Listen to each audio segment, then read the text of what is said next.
Hello दोस्तों, स्वागत है आपका इस न्यू वीडियो में। तो जैसे कि आपने मेरा थंबनेल देख लिया होगा कि दिल्ली होम गार्ड के अंदर बहुत सारी वैकेंसी निकली है। तो उस वैकेंसी को हम डिटेल में जानेंगे कि क्या क्या उसकी एलिजिबिलिटी है और किस तरह से उस वैकेंसी को फिलअप किया जाएगा। तो सबसे पहले आपको सरकारी रिजल्ट के ऑफिशियल वेबसाइट पर आ जाना है। जहाँ पे आप स्क्रॉल डाउन करोगे तो आपको नीचे लिखा हुआ आ जाएगा रिलेटेड जॉब के पोर्टल पर। आप देखेंगे यहाँ पे एक लिंक होगा जो कि होगा आपका Delhi home guard online form का। तो चलिए इस पर क्लिक करते हैं और जानते हैं इसको डिटेल से और किस तरह से इसको अप्लाई करेंगे। तो वीडियो को बिल्कुल भी स्किप मत करना, एक चीज़ मैं डिटेल में बताने वाला हूँ। तो हम नेक्स्ट पेज के अंदर एंटर कर जाते हैं जहाँ पे हम इसके बारे में डिटेल में जानेंगे। तो जैसे कि आप देख सकते हैं ये जो एप्लीकेशन है 24 जनवरी को रिलीज़ हुई है। तो दोस्तों इसकी जो लास्ट डेट है आप देख सकते हैं वो 13 फरवरी तक है। तो दोस्तों बिल्कुल भी देरी मत करना इस फॉर्म को फिलअप करने में, क्योंकि बहुत कम ड्यूरेशन है फॉर्म फिलअप करने की। और लास्ट डेट से पहले ही फॉर्म को फिलअप कर लेना, अदरवाइज जो सर्वर है वो आपका स्लो हो जाएगा और जिस वजह से आप इस फॉर्म को फिलअप नहीं कर पाओगे। तो इस फॉर्म को भरने की फ़ीस कितनी है आप देख सकते हैं। ऑल कैटेगरीज के लिए 100 रुपये ही है और जो फीस पेमेंट है वो आपकी ऑनलाइन हो जाएगी। तो इसके बाद बात करते हैं हम एज की। एज क्राइटेरिया क्या है इसका। तो जैसे कि आप देख सकते हैं जो मिनिमम एज है आपकी हो सकती है 20 साल और जो मैक्सिमम एज है आपकी है 45 साल। बाकी आपको एज रिलैक्सेशन मिलेगा एज़ पर द कैटेगरीज। तो इसके बाद करते हैं इसकी टोटल पोस्ट की। तो जैसे कि आप देख सकते हैं इसमें तो टोटल पोस्ट आपकी लिख ली है 10,285। तो बात करते हैं इसकी क्वालिफिकेशन एलिजिबिलिटी क्या है।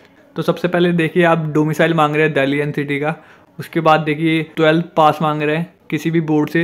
और बात करते हैं फिजिकल एलिजिबिलिटी की क्या है। तो उसमें जैसे कि आप देख सकते हैं हाइट मांग रहे हैं आपकी 165 मेल की और फीमेल की मांग रहे हैं 152 सेंटीमीटर मिनिमम। उसके बाद देखते हैं जो रनिंग का क्राइटेरिया आपका मेल का वो आपकी 1600 मीटर है 6 मिनट के अंदर।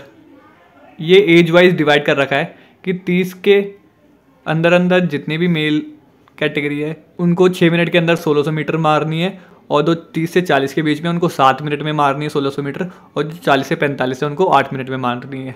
अब फीमेल की रनिंग का क्राइटेरिया क्या है। इनको भी 1600 मीटर मारनी है बट इनकी एज का क्राइटेरिया क्या है।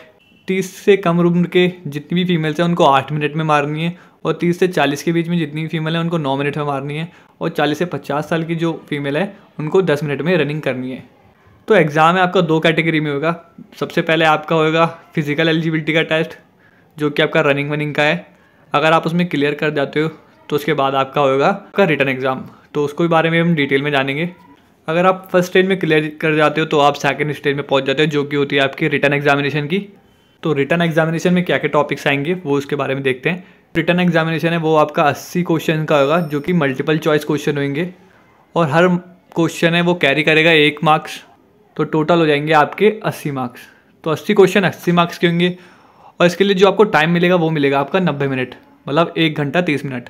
जो एग्जामिनेशन का स्टैंडर्ड होगा, मतलब एग्ज़ाम किस बेस पे पूछा जाएगा, तो आप देख सकते हैं वो 10th के लेवल पे पूछा जाएगा। और कौन कौन से टॉपिक होंगे तो देखिए उसमें सबसे नंबर 1 पे आया था आपका मैथमेटिक्स, दूसरे पे आया था आपका जनरल साइंस, तीसरे पे आया था आपका जनरल इंटेलिजेंस एंड रीजनिंग और चौथे पे आया था आपका history culture and topography of Delhi के बारे में और जो 5वां है वो आपका कॉन्स्टिट्यूशन ऑफ इंडिया। आपको इनके बारे में पढ़ लेना है थोड़ा सा। तो ये था आपका एग्ज़ाम पैटर्न का। अब इसको अप्लाई कैसे करना है तो यहाँ पे आपको देख सकते हो कि अप्लाई ऑनलाइन, क्लिक हियर पे आपको क्लिक करना है इसको अप्लाई करने के लिए। तो आपके सामने एक न्यू विंडो खुल जाती है जो कि होती है आपकी director general of home guards का ऑफिशियल पेज। तो इस वेबसाइट से आपको होम गार्ड के लिए अप्लाई करना है। तो अप्लाई करने के लिए आप जैसे कि देख सकते हैं यहाँ पे एक ऑप्शन और होगा अप्लाई ऑनलाइन, आपको इस पर क्लिक करना है। इसके बाद आप न्यू पेज में एंटर कर जाते हो जहाँ पे आपके सामने एक फॉर्म आ जाता है और उसी फॉर्म को आपको फिलअप करना है। तो जैसे कि आप देख सकते हैं कि नंबर 1 पे आता है आपका एप्लीकेंट नेम जो कि होता है आपके स्कूल के अकॉर्डिंग, जो आपकी 10th की मार्कशीट में होगा या बर्थ सर्टिफिकेट में होगा उसके अकॉर्डिंग आपको सारी चीज़ें भरनी है। तो ये देखिए इसमें आपका नेम आएगा सबसे पहले, फुल नेम। उसके बाद आता है आपका ईमेल आईडी। आपकी ईमेल आईडी क्या है। अगर आपने ईमेल आईडी नहीं बना रखी तो इस वीडियो के डिस्क्रिप्शन में मैं लिंक दे दूंगा कि किस तरह से ईमेल आईडी को बनाया जाता है, बहुत आसान तरीके से देख लेना। तो इसके बाद आया था आपका फादर का नेम जो कि आपके मार्कशीट पे होगा, उसके बेस पे लिखना। उसके बाद आती है आपकी कैटेगरी। तो यहाँ पे आपको अपनी कैटेगरी चूज़ कर लेनी है। इसके बाद आता है आपका जेंडर क्या है। तो जेंडर में आप अपना जेंडर देख लेना, मेल फीमेल अपने अकॉर्डिंग। उसके बाद आता है आपका हाइट जो कि आपको सेंटीमीटर में फिलअप करनी है। तो आपको जो मिनिमम हाइट है वो देखिए 165 है, तो आप अपने अकॉर्डिंग फिलअप कर लेना। ये मेल की बता रहा हूँ मैं, फीमेल की हाइट अलग है। इसके बाद आता है आपका मोबाइल नंबर।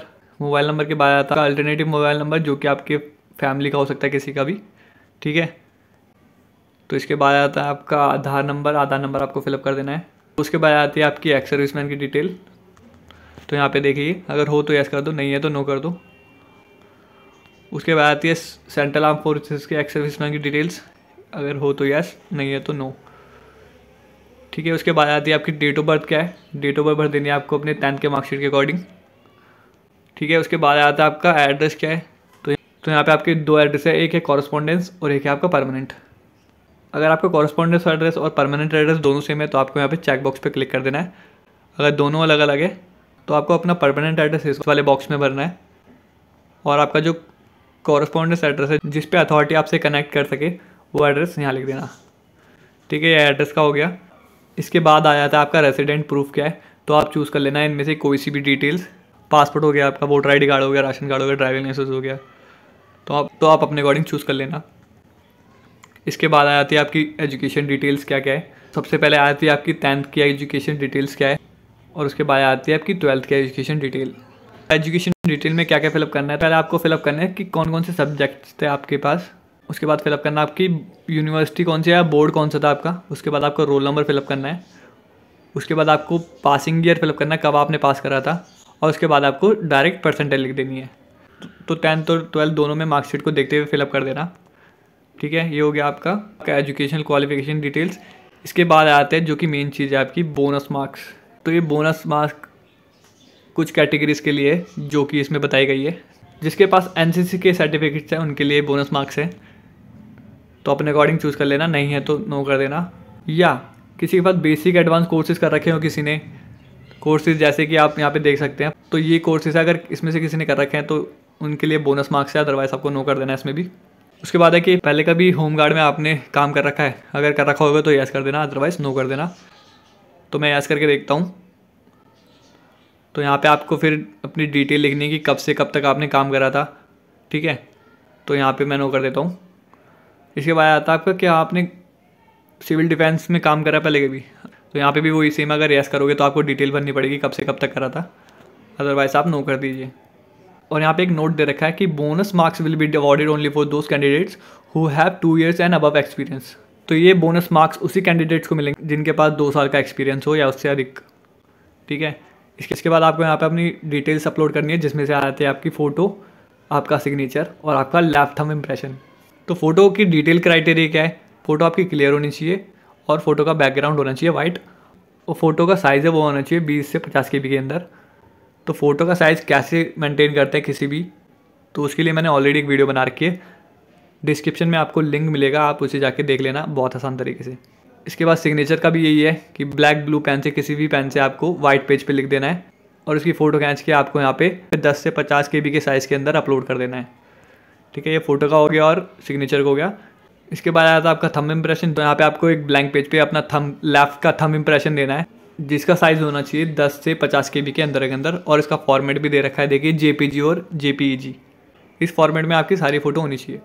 तो सारी चीज़ें अपलोड करने के बाद आपको यहाँ पे प्रीव्यू वाले ऑप्शन पे क्लिक कर देना है। उसके बाद आपके सामने आपकी डिटेल्स ओपन हो जाएगी जो आपने फिलअप करी है।